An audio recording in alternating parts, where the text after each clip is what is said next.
बिस्मिल्लाहिर्रहमानिर्रहीम। ख़वातीन हज़रात, पाइलिंग एक ऐसा लफ्ज़ है जिसने भी बहरिया के अंदर घर बनवाने का सोचा है, किसी के अगर आपने जानने वाले ने घर बनवाया है, वो इस लफ्ज़ से फ़ेमिलियर है। फ़ेमिलियर भी है और साथ ही साथ उतने ही ज़्यादा इस एक लफ्ज़ से घबराते भी हैं लोग।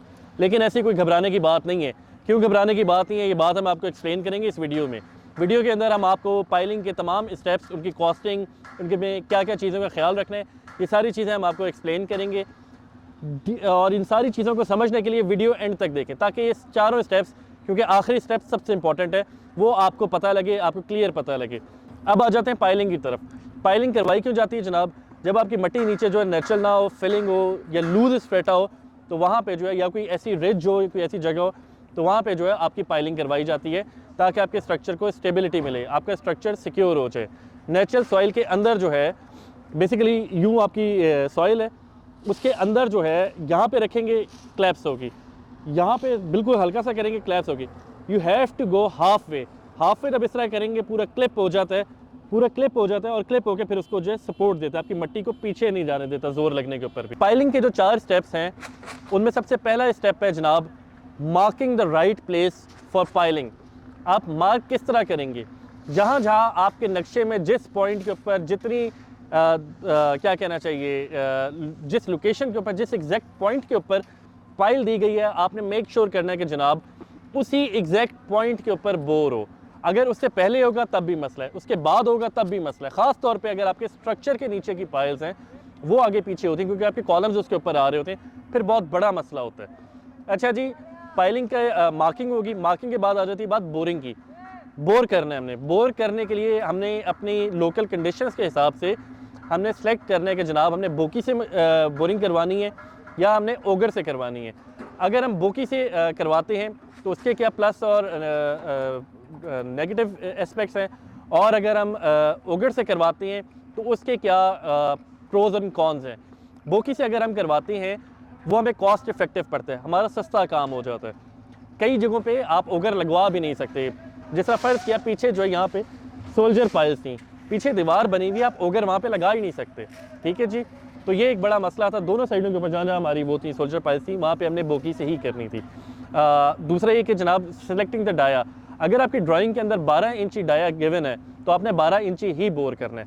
आप 12 की जगह 8 इंची बोर नहीं कर सकते, 15 या 18 इंची बोर नहीं कर सकते। 15-18 कर तो सकते हैं, उसका नुकसान है, जाहिर सी बात है, आपका मटीरियल फिर अंदर एक्स्ट्रा जा रहा होगा। आपकी जो कंक्रीट है, फ़र्ज़ किया अगर फुट के डाया के ऊपर आप उसकी पोरिंग कर रहे हैं, आपकी 20 फुट कंक्रीट आती है, 1.5 फुट पाया के ऊपर वही आपकी 20 की जगह 30 फुट कंक्रीट आएगी, तो 30 फुट की है, जाहिर सी बात है वो 10 फुट एक्स्ट्रा जो है आपकी एडेड कॉस्ट है, उसको बचाएं। दूसरा किन चीज़ों का ख्याल रखना है आपने कि जनाब बारिश वगैरह का मौसम है, उससे पहले देख लें। बारिश के अंदर पाइल्स आपकी क्लैप्स होती हैं, मिट्टी जो है ढह जाती है, बैठ जाती है, इस चीज़ का आपने ख्याल रखना है।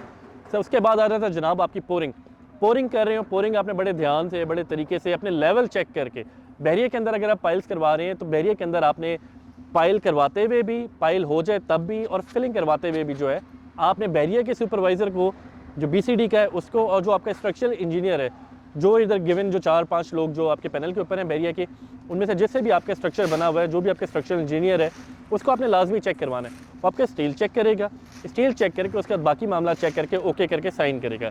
अगर आप ये नहीं करवाएंगे उसके हेफ्टी फाइन्स हैं। अच्छा जी, जब कंक्रीट पोरिंग हो रही होती है, बड़ा ध्यान से, बड़ा मार्क करके, अब जिस तरह हमारा प्लॉट हल्का सा ऊंचा है ज़मीन से, ठीक है जी, ज़मीन से टूवर्ड्स द एंड जो है तकरीबन 7 फुट ऊंचा है, ये 7 फुट ऊंचा है, और हमने रोड लेवल से 20 फुट नीचे जाना है, तो हम इसकी जो हमारी एक्चुअल जो इसकी बोरिंग जो हुई है 27 फुट बोरिंग है।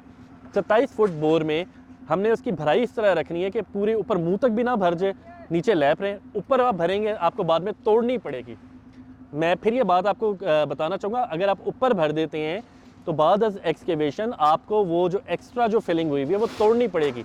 डबल नुकसान है, एक तो मटेरियल कॉस्ट, भराई की जो आपकी आई जो मटेरियल लगा वो, उसके बाद आप लेबर दे के उसे तोड़ रहे होंगे, आपकी डबल कॉस्ट है उसके ऊपर। ठीक है जी, ये चीज़ें बड़ा ध्यान रखने। आपके निशानात, आपकी मार्किंग सारी 100% होनी चाहिए। कोई हल्का सा भी गलती का इस्तेमाल हुआ या गुंजाइश नहीं है आपके पास। उम्मीद करता हूँ जी वीडियो आपको पसंद आई होगी। मज़ीद कोई आपके सवाल हो तो ज़रूर हमें बताइएगा। मज़ीद आप कुछ हमें बताना चाहिए कि जनाब ये मेरे सवाल हैं, या इस तरह ये चीज़ भी वीडियो में इंक्लूडेड होनी चाहिए थी, डू लेट अस नो, और हम कोशिश करेंगे कि जनाब उन सारी चीज़ों को कवर करें आगे आने वाली वीडियोज़ में। थैंक यू वेरी मच ख़वातीन हज़रात, अल्लाह हाफ़िज़।